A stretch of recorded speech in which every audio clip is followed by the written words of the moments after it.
पवित्र वचन की अभिषेक नाना यीशु अभिषेक नाना ईना। और दूसरा है पवित्र अम्मती अभिषेक नाना। तीसरा है पवित्र यीशु के अभिषेक नाना। बोले ही है महिमा के नाना नाना। चलिए सब जानते हैं इसको। पवित्र आत्मा की अभिषेक नाना यीशु अभिषेक नाना ईना। पवित्र आत्मा की अभिषेक नाना यीशु अभिषेक नाना ईना। होले नी महिमा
हम प्रभु को धन्यवाद देते हैं। इतने बहने भाइयों, आज हम लोग को इस गुलदस्ता देकर हमें सम्मानित किया है, उसके लिए धन्यवाद देते हैं। और विशेषकर हमारी एक बहन है जिसको आप लोग महिलाएं जानते हैं नहीं जानते हैं, मैं नहीं जानता हूँ, पर मैं अच्छी तरह जानता हूँ। वो बहन सपना टुप्पो है जो बीटी का कोर्स MD का कोर्स पूरा किए बाइबल ट्रेनिंग का, तो हम भी उसको आमंत्रित करते हो हमारे सामने। ठीक है, आपको बोलिए।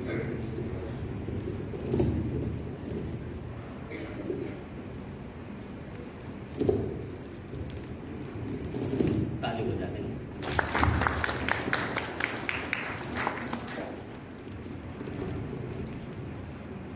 बैठ जाएंगे, मंडली बैठ जाएगी।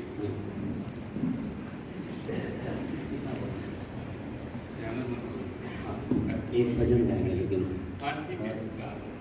Silas Paulus da Silas Paulus da योजना कथन देगा देगा धर्म कथन देगा देगा पार चरना लगिया योजना कथन देगा देगा धर्म कथन देगा देगा पार चरना लगिया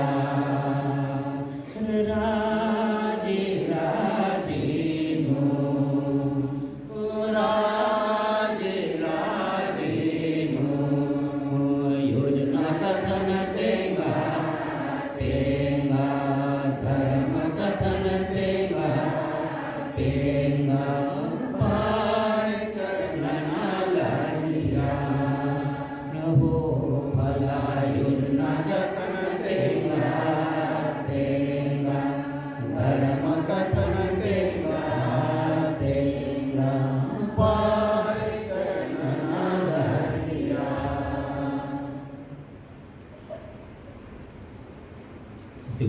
को दो शब्द बोलने के लिए बुलाए। सेवा के काम के लिए व्यक्तिगत रूप से तैयार होना मुश्किल होता है। परमेश्वर ही की प्रेरणा से ये कार्य पूरा हो पाता है और परमेश्वर बचपन से ही कुछ ना कुछ ऐसा कुछ प्रेरणा देता है या फिर आगे बढ़ाता है। वो आगे जा कर के फिर एक सीमा तक पहुंचने के बाद वो पूरा हो पाता है। और जहाँ तक मेरा एक बात कहना है कि मेरे पिताजी जब मैं मैट्रिक फेल हो गया था, यानी कि 3 विषय में सप्लीमेंट्री आ गई और 74 की बात है, तो उन्होंने कहा था कि तुम अगर नहीं पढ़ पाओगे तो पादरी लाइन में तो जरूर जाओगे। तो वो मेरे दिमाग में बैठ गया कि मुझे BTS करना चाहिए, लेकिन फिर भी पढ़ने के लिए मेरे को भोपाल जाना पड़ा। फिर भोपाल में भी ऐसा मार्गदर्शन हुआ कि आप टेक्निकल लाइन में जाओगे। तो वहाँ नाथानियल करके मेरे बड़े भाई रहते थे रतिया वाले, तो उन्होंने मेरे को टेक्निकल लाइन में मार्गदर्शन किया और मैं यहाँ आया। उसके बाद में फिर एक ऐसा समय आया नौकरी करते करते बालकों में, तो यहाँ पर आप निहायकर टाकीज के सामने एक चर्च है, उसको आप जानते होंगे, ये एर्मोदान का चर्च ऑफ क्राइस्ट। तो वहाँ से बेंगलोर से एक ग्रुप आया और मैं कुछ पता था कि वहाँ से बेंगलोर से लोग आ रहे हैं। तो उन्होंने ये खबर दिया कि नौकरी करने वाले और जो कम भी पढ़े लिखे हैं वो भी BTS कर सकते हैं। तो ऐसा मार्गदर्शन दिया। तो मैं मैडम को बताया कि आप करेंगे क्या। तो उस समय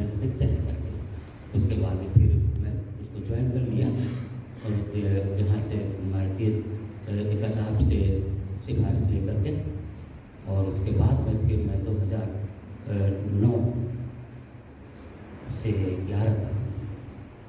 वहाँ से यहीं पर आपका मानिकपुर में एक वर्मन करके एक चर्च लीडर है, तो उनके अगुवाई में उनके चर्च में लोग वहाँ से आते थे।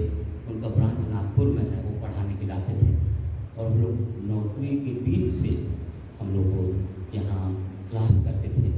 ये पत्राचार नहीं था, ये वो वहाँ से पढ़ाने के लिए आते थे और दिन भर हम लोग को वहाँ पर पढ़ाई करते थे, हफ्ता में 2 बार। तो इस तरह से वो पढ़ाई हुआ और 2.5-3 साल तक चला। उसमें जो भी फीस देना होता था और वहाँ का विशेष करके बिशप ये एलिया के जो चेले का क्या नाम था, एलिशा। तो बिशप एलिशा करके थे, वो डायरेक्ट पढ़ाने आते थे। उन्होंने ये कहा कि 25 साल लगातार कोर्स करने के बाद ये कोर्स तैयार किया गया है, जो truth university of Bangalore with research centre. तो रिसर्च भी अगर किया जाता है तो बहुत बड़ी बात है। तो सीधा सीधा बाइबल का जो वचन है उसका गहरा अर्थ क्या होना चाहिए, तो इस चीज़ को जानने की हार्दिक इच्छा हुई। जो लोगों के मन में जो दुविधा है उसे मैं थोड़ा सा दूर करने के लिए चाहता हूँ। जैसे हमारे मूल साहब बोले कि फेल हो गए तो बड़ा नौकरी नहीं कर सकते हैं लेकिन पुरोहित बन सकते हैं। इसका मतलब कि पुरोहित तो 3rd क्लास ग्रेड के लोग रहते हैं। ऐसी बात नहीं है। जो हमारे पहले के लोगों की मानसिकता थी, जी और अभी भी जो अभी वही बिशप साहब उस दिन बता रहे थे चर्चा के दौरान, सबको पता होना चाहिए। आज हमारा बच्चा अगर बदमाशी कर रहा है या मतलब सुधर नहीं रहा है तो उसको क्या करते हैं, बोले चलो पादरी बना देते है ना। और अगर ऐसे लोग पादरी बन गए तो वो कितना सुधारेंगे और कैसे काम करेंगे, और उसका परिणाम दिख रहा है हमारे डायसिस जी।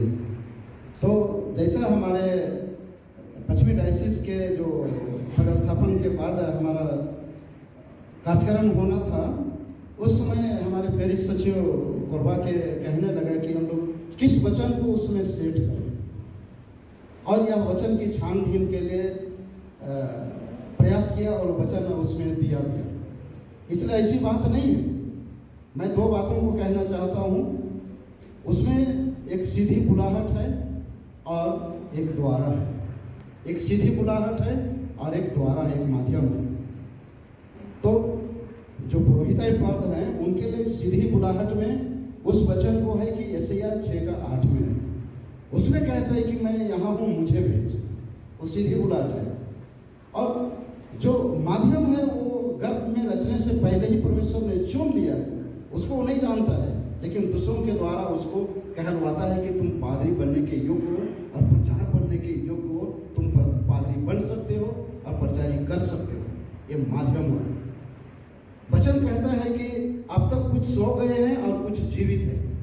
उन लोगों की मैं आप लोगों को छोटी छोटी बातों में बताने के लिए चाहता हूँ कि हमारा जो ये भ्रम और दुविधा है वो दूर हो जाए।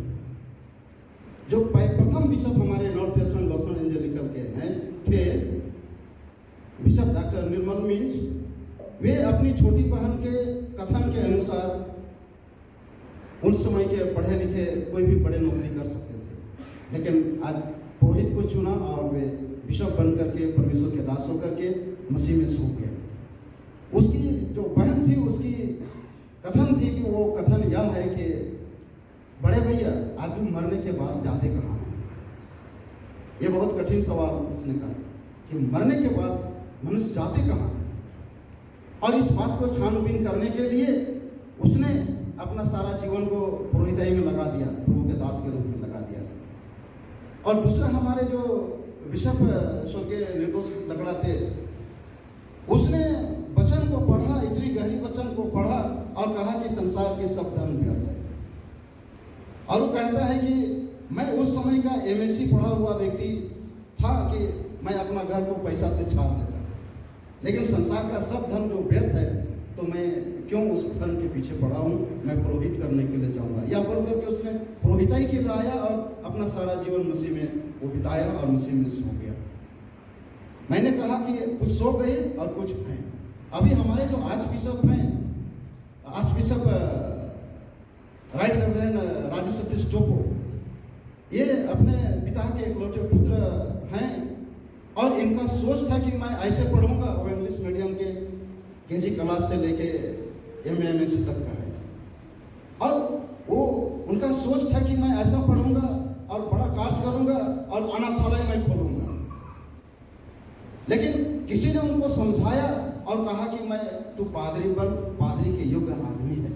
आज वो पादरी बनने के लिए आया और आज परमेश्वर उनको हमारी कलीसिया का क्या बना दिया, आर्च बिशप बना दिया। ये है मन की इच्छा को परमेश्वर पूरा करता है। मैं भी कहा था मैं पादरी बनूंगा जब 8वीं क्लास में था और मेरी माँ बताती थी कि बेटा विदेश से इतना लंबा लंबा आदमी आते थे चरकू साहब को। मैं मन में सोचा कि चरकू साहब को कैसे देखूंगा, हम लोग तो सब काले काले हैं और चरका साहब कैसे देख पाएंगे। और मैं 10वीं पास करने के बाद 12वीं पास करने के बाद में मैं आर्मी में चला गया। आर्मी में पास भी हो गया, लेकिन कितना दिन के लिए मेरा उम्र नहीं पूरा था, 18 साल, और बॉयज के लिए पार हो गया था। तो आर्मी ऑफिसर लोग बोलने लगे, बेटा तुम जाओ कुछ दिन दाल भात खाओ। उम्र नहीं हुआ था इसलिए वापस कर दी। मुझे पादरी बनने के लिए मैंने कहा था, वो बात शायद आज वही था। इसीलिए मैं वो आर्मी का नौकरी वहाँ से हट गया मेरा और मैं इधर पादरी के लिए आ गया और आज आपके बीच में एक पुरोहित के रूप में। इस प्रकार की गवाहियाँ हैं कि परमेश्वर चुनता है, वो सीधी बुलाहट भी होता है और माध्यम से भी होता है। इस प्रकार से है। इसलिए हम ऐसा ना सोचें कि परमेश्वर उन लोगों को चुनता है जो उनकी मन की इच्छा को जानता है। हमारे दक्षिण डायसिस के जो बिशप हैं अगस्तुस सेका, उसको मैंने कहा अगर कोई ऐसा मंडली जो है वो बिगड़ जाता है, उसको बनाने से वो कैसे रहता है। आज ऐसे ऐसे कामों को करने के लिए परमेश्वर लोगों को चुनता है और लोग प्रभु के दास के रूप में होकर के आते हैं और सचमुच में तलवार के धार के समान जो भाव रखने की बात है तो ऐसा होता है। तो मैं इतना ही कह के कि आप सबों ने हम सबों को ऐसा सुंदर शिक्षा दी है गाना के माध्यम से, धन्यवाद देता हूँ। ऐसा सुंदर दस्ता से आपने मान सम्मान दिया है, अभिनंदन किया है, हार्दिक स्वागत किया है, हृदय की गहराई से किया है, धर्म अगुआ के रूप में किया। मैं धन्यवाद देता हूँ सब। पर डिंगापुर क्षेत्र के सभी माता पिता एवं भाई बहनों को सुंदर स्वागत के लिए मैं धन्यवाद देना चाहता, क्योंकि आपने ऐसा सुंदर रूप से हम लोगों का अपना अगुआ मानते हुए आप लोगों ने स्वागत किए। केवल हमें ही नहीं परंतु आप लोग उस जीवित प्रभु का स्वागत किए हैं।